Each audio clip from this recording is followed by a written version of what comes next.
വിജയിക്കും മനസ്സിലാക്കുന്നു. എല്ലാവരും എന്നെ വോട്ട് ചെയ്ത് വിജയിപ്പിക്കണമെന്ന് ഞാൻ അഭ്യർത്ഥിക്കുന്നു. ഓക്കെ.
പ്രിയപ്പെട്ട കുട്ടികളെ, നമ്മൾ ഇന്ന് ഇവിടെ നടന്നിട്ടുള്ള സ്കൂൾ പാർലമെന്റ് ഇലക്ഷന് ഓരോ സ്ഥാനാർത്ഥികളും നേടിയ വോട്ട് വിവരം പറയുന്നു.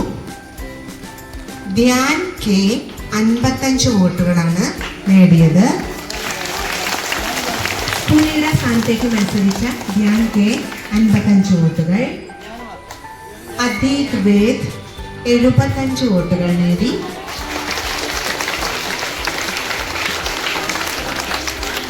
ഫാത്തിമ സെയിൻ 101 വോട്ടുകൾ നേടിയിട്ടുണ്ട്.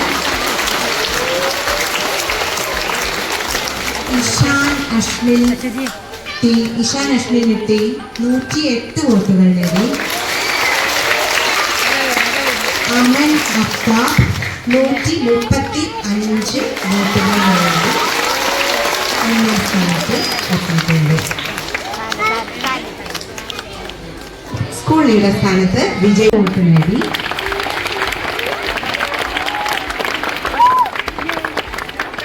അമൻ പി 66 വോട്ടുകൾ നേടി. ദേവലക്ഷ്മി ജയസ് 68 വോട്ടുകൾ നേടി. ലക്ഷ്മിക സി 130 വോട്ടുകൾ നേടി. അനശ്വര കെ സി 147 വോട്ടുകൾ നേടി. സ്കൂൾ ഡെപ്യൂട്ടി ലീഡർ സ്ഥാനത്തേക്ക് വിജയിച്ചത് അനശ്വര കെ സി.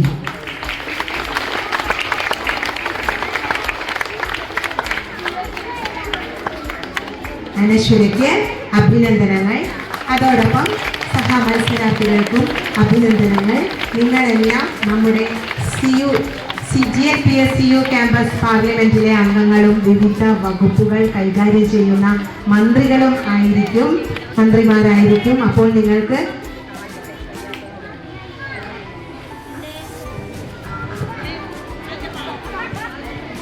നമുക്കേവർക്കും സ്കൂളിൻ്റെ പല ക്ഷേമകാര്യങ്ങളിലും ഒത്തൊരുമയോടെ പ്രവർത്തിക്കാനുള്ള അവസരം ഏവർക്കും ഒരുക്കുന്നതാണ്.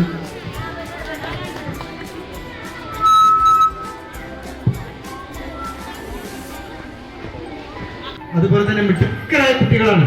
ഈ വിദ്യാലയത്തിൽ മിടുക്കരായ കുട്ടികളെയാണ് നിങ്ങൾ തിരഞ്ഞെടുത്തിട്ടുള്ളത്. എല്ലാ മത്സരിച്ച മുഴുവൻ പേരെയും ഉൾപ്പെടുത്തിക്കൊണ്ട് മന്ത്രിസഭാ രൂപീകരണം ഉണ്ടാവും.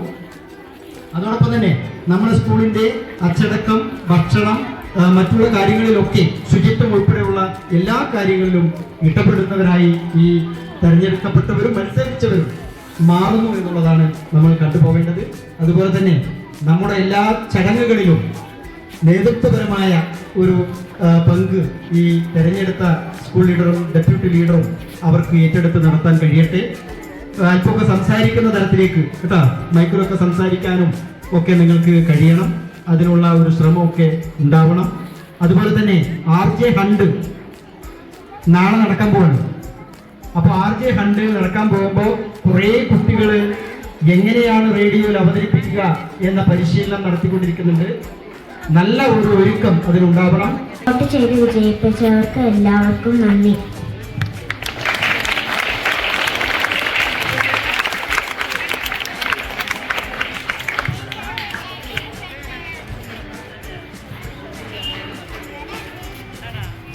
എന്നെ വോട്ട് ചെയ്ത് വിജയിപ്പിച്ചവരോട് എല്ലാവർക്കും എനിക്ക് നന്ദിയുണ്ട്.